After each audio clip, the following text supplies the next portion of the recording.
I would consider it kind of a failure, but at the same time, it wasn't, because it was a good experience.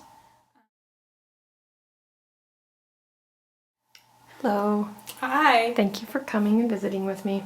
Can you introduce yourself, your interests, work, hobbies?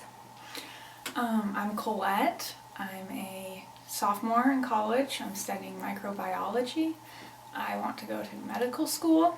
I love music, playing music and going to concerts. Yeah. Awesome.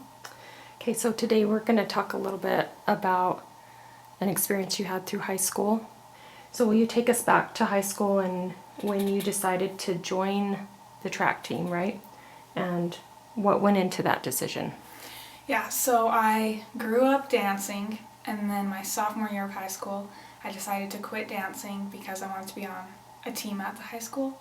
And so I joined cross country because I had friends that were on the cross country team. And so I quit dance, did cross country, ran in the summer, and then I was feeling really good. I remember there was one day at the very end of the summer that I had been running the same pace, but then that day I felt like all the hard work that I had put in, I kind of took off running halfway through, and it was after that, like a week after that, that my hip started hurting, and I went to a doctor, a couple of doctors, and I found out that I have hip impingement, which is where like the head of your femur doesn't fit into your hip socket, so it grinds. And so he told me that I needed to find a different activity and I shouldn't run anymore.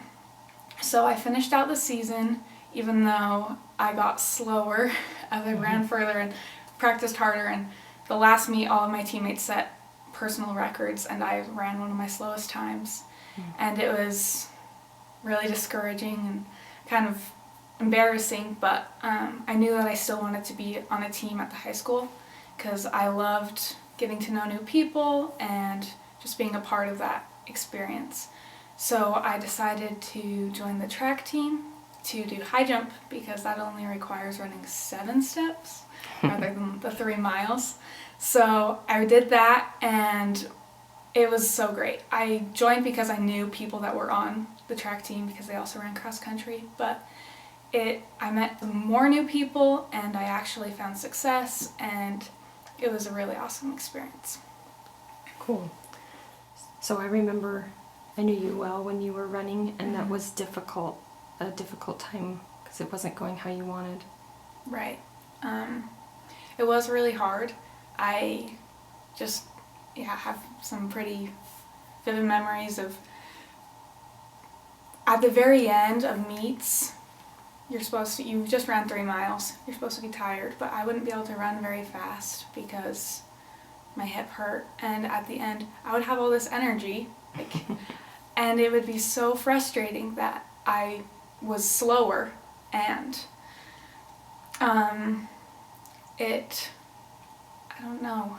I think it was really important that my parents were supportive, even cheered. They came to every meet, and my grandparents came, and they told me I was doing great, and it was really a good thing for me to have their support. And then I just told myself, you know what, yeah, maybe you could be faster if you didn't have your hip thing, but I had to remind myself that I was doing my best, and that's just what the circumstances allowed me to do. You started to deal with a lot of pain, and your time wasn't improving. That's what you said. You were getting slower, and everyone was getting faster.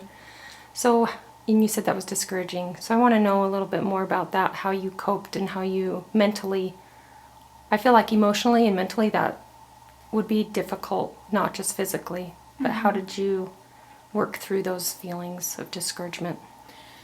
I had a couple of friends who knew about it, and so they encouraged me, and I just kind of had to remember that I was trying my best, and even though I wasn't getting better, I was still proud that I was going forward and still running, even though I wasn't getting better, but I still was doing something, and I was a part of the experience, and I got to go to the meets and cheer on my friends who were running faster, so it was really important to me to just keep a positive attitude, and that's what helped me love high jump so much, is that I knew, oh, my hip hurts, but that's not going to change.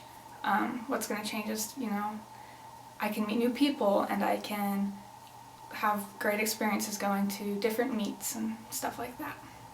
I like that you said you like to go and cheer your friends on too. What made you decide to change to track and do jumping instead of just thinking this is not working out for me and I'm in pain and I need to just stop? I really loved just being on a team at the high school, and I wanted to be involved.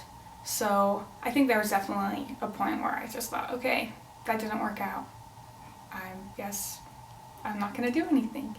But my mom probably was the one who said, you should try high jump.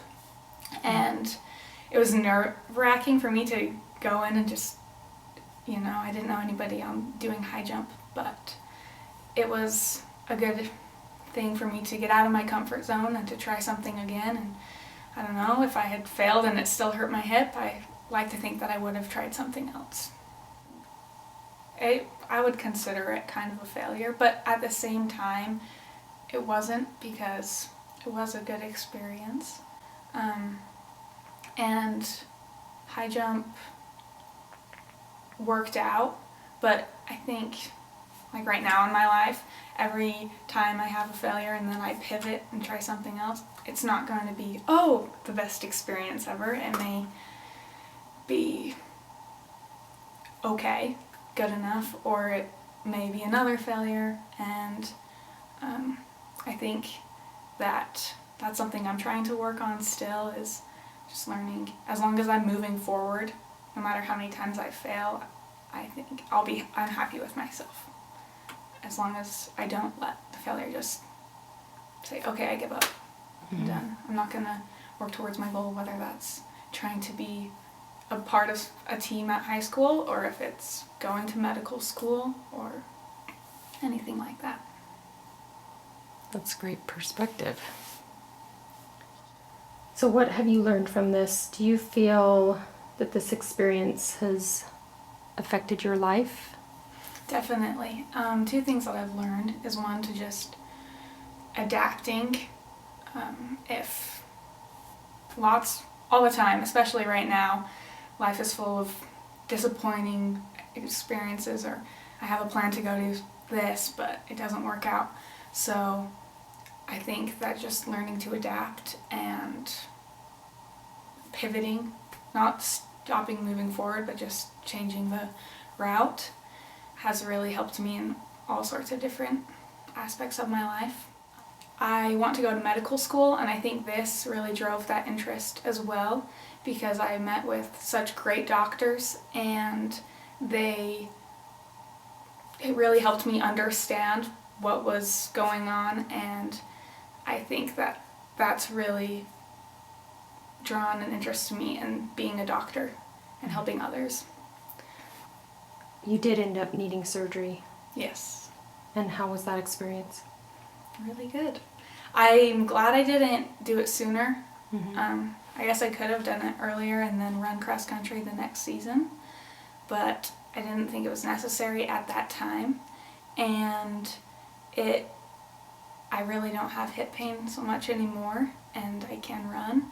But high jump, really, I think I was meant to not be great at cross country, because if I had, I wouldn't have tried high jump. I would have just said, okay, I'm decent enough at cross country, I'll do it again. Why try something new that I could fail at?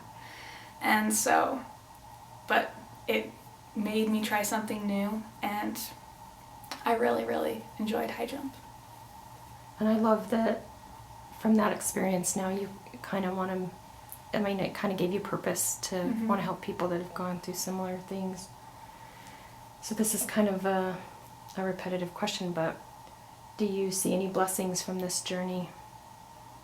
I went to school at a really big high school, and so I met people on my high jump team that I hadn't met before, even though they were in my grade, and we became really close. And think that's one blessing, was kind of getting outside of my friend group and meeting new people. I also think it gave me confidence to accept failing and trying to do something else and know that I can try again.